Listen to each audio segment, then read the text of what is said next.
Welcome to Through Your Looking Glass, a podcast that explores the world of research technology. Combining speed and insights, ResTech reflects a deeper knowledge of the people around us. We're leading the conversation about this complex industry, which spans from traditional market research to advertising, media measurement, and beyond. Join us as we chat with experts and enthusiasts in the ResTech community and learn more about its evolution, application, and ever-growing potential. Welcome to our spicy snippets of the Through Your Looking Glass podcast that we're doing at SampleCon. Short, sweet, and deliriously awesome. My name is Patrick Comer, and I am, of course, the founder and CEO of Lucid. And I'm joined today by the man himself, Jamin, who has an illustrious background in this industry, but most recently at Hub UX, which I just recently learned how to pronounce correctly, which was a major feat for myself.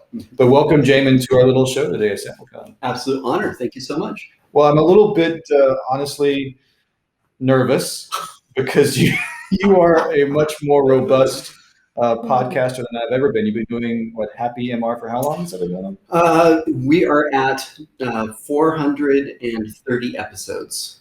That is amazing. I don't even know how to pronounce 430. It's a lot. So that's years of work. Quite a few years of work. That's right. Yeah, with a lot of interviews, been able to surface some very interesting stories about the operators inside of this space. And the intent of the show is one to impart knowledge, but then also to create like a human connection we wouldn't otherwise really have.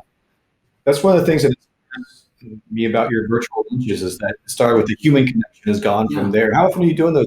I've just finished one day, so we're a year and a half of virtual lunches every week, Tuesday through Thursday, 11 to 11:30 Pacific time, 10 minutes of a speaker, and then 20 minutes of breakout rooms, about 6 people per room.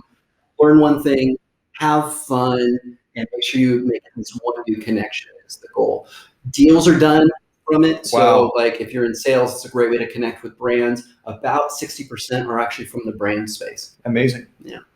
I think it's also what I keep hearing about the virtual lunches is the humanist piece. Yeah, there's business there, but it's really about people first. Yeah, exactly right. It is all about people first. We've had a variety of different types of speakers, and we actually aren't talking about market research specifically. It's usually the stuff around the edges. Right. So like storytelling, or empathy is a big thing that we've been seeing lately. Self-care is coming up a lot. So important. Self-care right now is a big, big deal. Huge. I think that for me personally, coming out of COVID, it requires almost more self-care because I've been holding so much together for me personally. And then as it releases, that's when I start having like, what is going on? Why am I feeling overwhelmed? As things get easier, I actually have a hard time coming out. It's tougher. I feel that. Yeah, totally. Well, how are you doing at SampleCon? What's the vibe for you as you walk the halls of this first conference coming back in person since the last, I guess for me it was I did a SampleCon, COVID, and now SampleCon. It's bookended the entire pandemic for me. It's like Groundhog. Yeah, it's like, wait, wasn't I just here? Yeah. No, for me, I'm an introvert by nature. Yep. And I always had struggled with a little bit of social anxiety. And so now it's about flexing the muscle again to get back in the habit of like being comfortable around cocktail hour and that sort of thing. So like for me, it's a very fun, thrilling, energizing environment. The speakers are great, but I think more than anything else, it's about just the opportunity to be able to shake hands or give hugs or elbows or whatever people are comfortable with, which, we've been starved for the last year and a half. Absolutely starved for, but also incredibly exhausting. I didn't know how much work it was to do it. And what is it that you and I are both introverts, both doing podcasting, being in leadership? It's like glutton for punishment. What's happening here? I guess.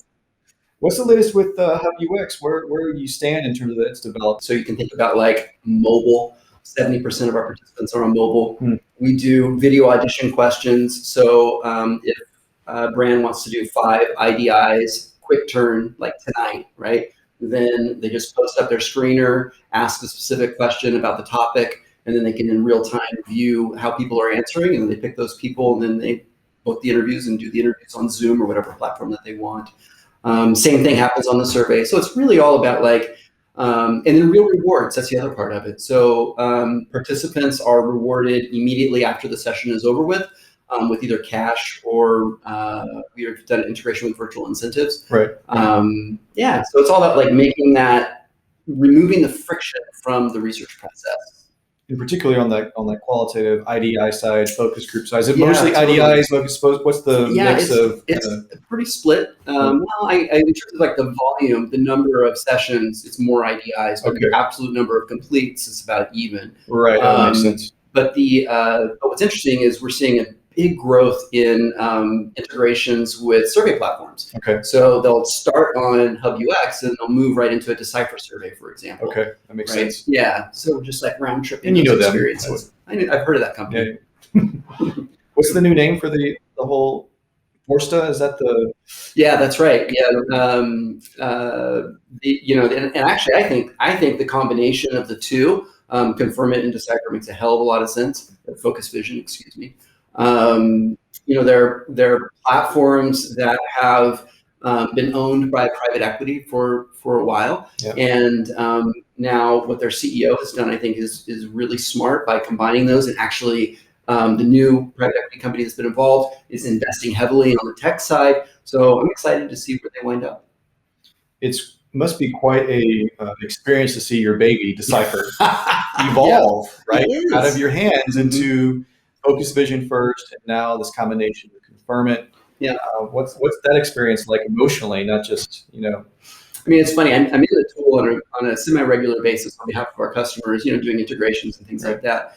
And it's interesting seeing the platform's general evolution. And a lot of the core tech, the primary core tech, is still the primary core tech. It hasn't really changed that much. So I guess in a lot of ways, I feel very happy. Because it has been a growing platform, as you know, absolutely been growing better than me because of the integration.